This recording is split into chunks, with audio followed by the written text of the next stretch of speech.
Okay, so jumping into the final section of potential blind spots for new leaders is personal development or not developing your on a personal level. So there's a couple of ways that you lack that a new leader actually this one really applies to any leader. We threw it into this new leader category, but as I look at the different challenges or pitfalls here, I don't think that this is specific to new leaders at all. So one pitfall for leaders is in terms of personal development is that they fail to receive feedback. And that's why I say this applies to everybody because from the C-suite to supervisors, managers, this is a really common problem is not seeking out that feedback. Because why? We're afraid of feedback. Like, what happens if I get negative feedback? Oh my gosh. But how are you going to make changes and improvements if you don't know how people are viewing your performance, your skill set? So you have to get that feedback. Otherwise, you're going to have blind spots, which are, think about that, working and not knowing that people have negative opinions about the performance that you have. So you need to find ways to get feedback. So in terms of getting feedback, this can be a challenge because people are also hesitant to give feedback. It's going to change the relationship. If I provide feedback about your performance and I don't think your performance is great, how's it going to affect my relationship with you? If I say that, hey, this particular item really isn't very good, you really need to make improvements, that may make things awkward. So people are hesitant to give feedback. People are hesitant to receive feedback. And so the result is that we don't get the feedback that we probably need. So my recommendation here is that you make it easier for people to give you feedback. And one way of doing that is to identify specific areas that you personally have been working on. So let's say, hey, I've noticed that in meetings, I am less likely to, I have a hard time getting my input during a group meeting because there's so many ideas and thoughts going around the table that I'm an introvert and it's hard for me to jump into that conversation. So you may reach out to someone who's been part of one of those meetings in the past and you would say, hey, I'm looking for some feedback on my participation during team meetings. I want to make sure that my ideas are well represented in group meetings when we're meeting together. Can you provide me feedback on things I may do to better represent my ideas or things that I'm doing well? Sort of that what's going well, what's not going well, stop, start, and continue. I think that's it, right? What should I stop doing in meetings? What should I start doing in meetings? And what can I continue doing in meetings? So stop, start, continue. Think of that as a way to get your feedback, but make it specific to a particular area or skill set. That way people don't have to look at your entire personality, your entire performance and decide, oh, maybe there's a ton of things that I want to tell them. Now they can just focus on one thing, and you've already identified that you may have a concern or a challenge there. So that makes it really easy. If, hey, he's already told me he has an issue in this particular area, I can confirm that, and I can provide him some feedback or things that I've seen that might help him be better. So I think that's one way to get feedback, and that really works well with your staff members as well, because oftentimes direct reports don't want to provide negative feedback to their leaders. It's going to change their relationship. So by requesting it and being specific about the area you're looking for, that will help. The other piece that I would say is anonymous, allowing your direct reports to provide some anonymous feedback has value. If it's the only thing you rely on, that's a problem. But to use it in limited circumstances, allowing your employees to provide anonymous feedback about your performance is really good.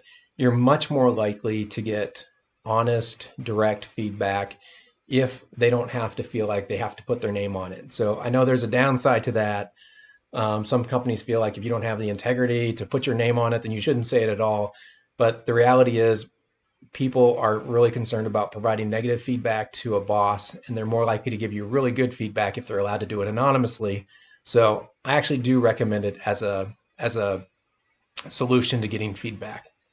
Second, in terms of personal development mistakes or pitfalls, is not seeking out development opportunities.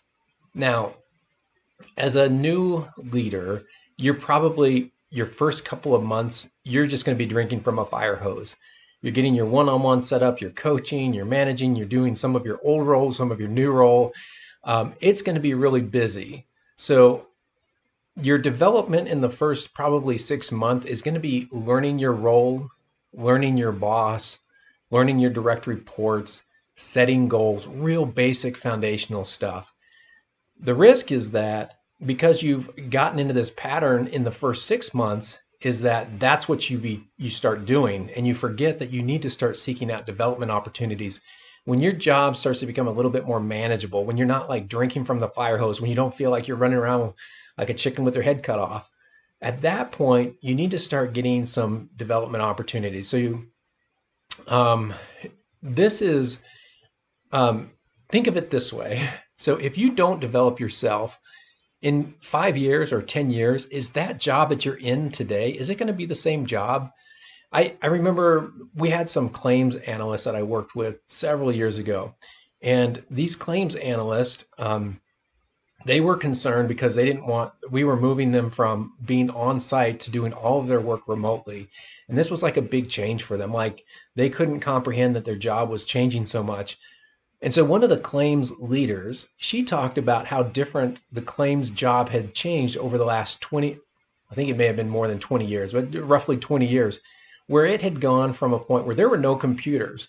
They used to take all the applications for health insurance used to come in hard copy, right? Like people would fill out a hard application, a physical application. That application would come in, it would be processed, and it would be stored in a huge storage facility. So every health insurance company used to have massive storage facilities where they'd put all these years and years of documents. And so now, from there to, at the time, we were processing everything obviously electronically. It was all stored electronically. And so she kind of made the point that, listen, no job is going to be the same today that it is 10 years from now. Every job's going to change. So what happens if you're not willing to develop? What happens if you aren't looking for the next, to be trained in the next software? What happens if you're not willing to learn the next leadership technique or the next to be a better coach? What if you're not developing yourself? That job is going to move on without you. So it's really important that you start looking for development opportunities. And again, the best way to do this, your one-on-ones with your boss. Talk to your boss about these are some areas of interest that I have. I'd like to work on these specific skill sets. Your boss will be more than willing, I'm sure, to say, yeah, you know what? I think it would be really valuable to the organization, to you personally, professionally. Let's think about some ways that you can become developed. There's going to be probably courses that you could take. There's books that you can read. There's a lot of different ways you could become developed. I would say the best way to be developed is to find a real life project that needs to be done and volunteer to do it. And as you're doing that, have a coach, someone that you trust. Usually it's nice to have someone outside your boss to be your coach that's helping you to get through some of these challenges of a new project.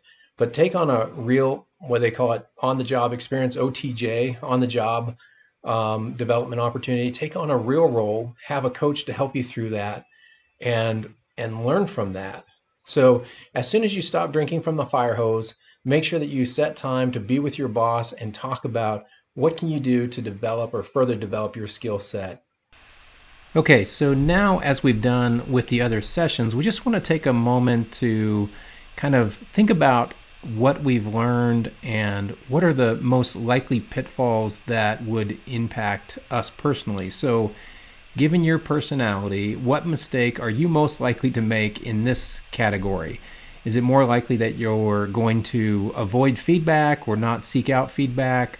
Or are you maybe going to have a more difficult time seeking out development opportunities?